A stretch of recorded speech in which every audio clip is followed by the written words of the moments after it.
Hi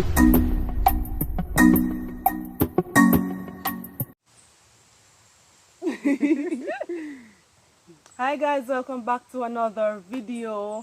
Today I have a very special guest, the most special guest you'll find on this channel, Mother Dearest. Please go into the comments and make her feel welcome. Today we'll be discussing the matter of Jesus' second returning. How will it be done? Will there be a secret rapture? Will there be people just disappearing out of anywhere? So let's go right into it. As usual, for Bible studies, I follow a study guide, Bible Answers. It's just some simple question and answer about doctrines in the Bible. So the first question is, what promise did Christ make concerning his coming? How are we sure that Jesus is coming again? And we can find this in John 14 verse 1 to 3. And it reads thus, "Let not your heart be troubled. Ye believe in God, also believe in me. In my Father's house are many mansions. If it were not so, I would have told you. I go to prepare a place for you, and if I go and prepare a place for you, I will come again and receive you unto myself, that where I am, there ye may be also." Yes, so you see that is a promise. He have made a promise that if he leaves, and he did leave, he will come again. And he's preparing a place for us that he may take us with him when he comes.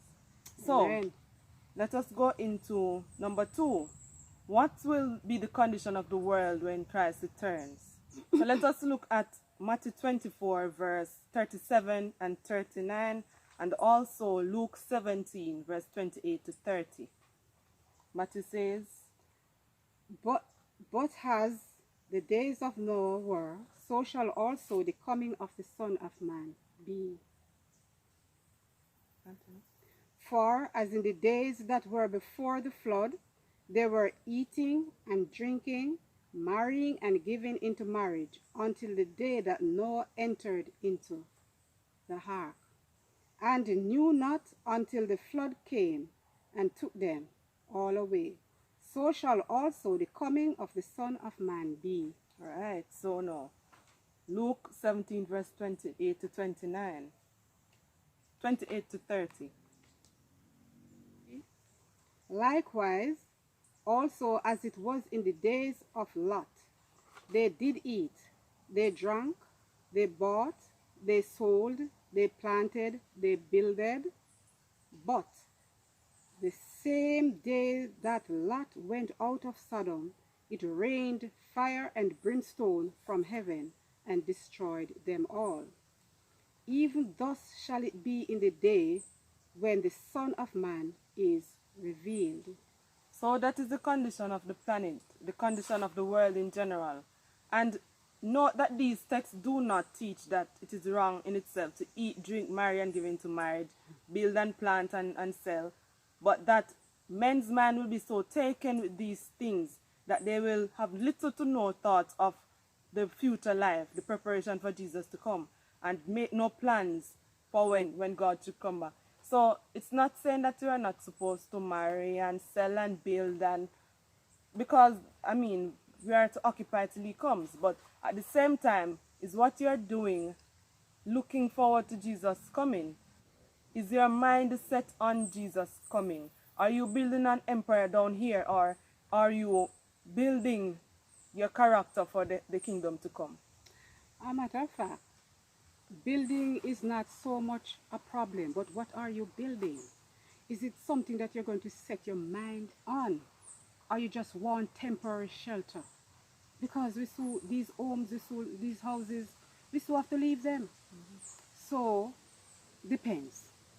And even for the marrying aspect of it, I tell you, nothing is still wrong with marriage. But in these last days, when you're going to get married, your focus.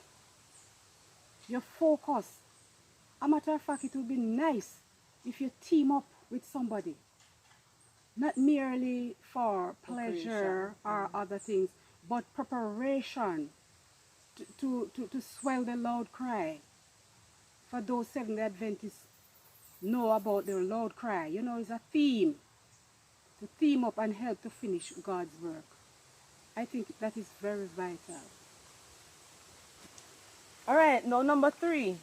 Is there such thing as a secret rapture? Will this method be what Christ used in his second coming? Matter of fact, what is the reason for Jesus to come again if there is such a thing as a secret rapture? This doctrine of the secret rapture, people take it from Matthew 24, verse 40 to 42. Let's hear what it's really saying. Matthew 24, verse 40 to 42. Then shall two be in the field, the one shall be taken, and the other left. Two women shall be grinding at the mill, the one shall be taken, and the other left. Watch, therefore, for ye know not what hour your Lord doth come. So, what does this really say? Because at this point it sounds like the two of us can be here and then one of us is taken up and the other is left here. But what does it really mean? All it simply means is that two of us can be here. She's right in her heart, I'm right in my heart, either of us, and the other is not. And at the second coming of Jesus, one of us can be saved and unfortunately the other could be lost. It's not saying that presently we could be washing or cooking and then whoops, I am disappearing, or whoops, she's disappearing. It's just saying that in our hearts we don't know who is preparing for the heavenly kingdom. So when Jesus comes again, it could be that the two of us sitting here are not really on the same page and the one of us would be saved and the other would be lost. Forbid. God forbid any of that should happen. Because why would Jesus come? Why would Jesus need to come again if his saved are already up there? What is the purpose of his second coming then? That brings us to the next point. At his ascension, what was the promise? How did the angels say that he would come again? In Acts 1 verse 10 to 11. And while they looked steadfastly towards heaven, as he went up, behold, two men stood by them in white apparel, which also said, Ye men of Galilee, why stand ye gazing up into heaven? The same Jesus which is taken up from you unto heaven shall so come in like manner as ye have seen him go into heaven. So, just like how Jesus went up, the same way he will come back down. Matthew 24 verse 30 and also Revelation 1 verse 7. Let's see what Matthew 24 verse 30 says.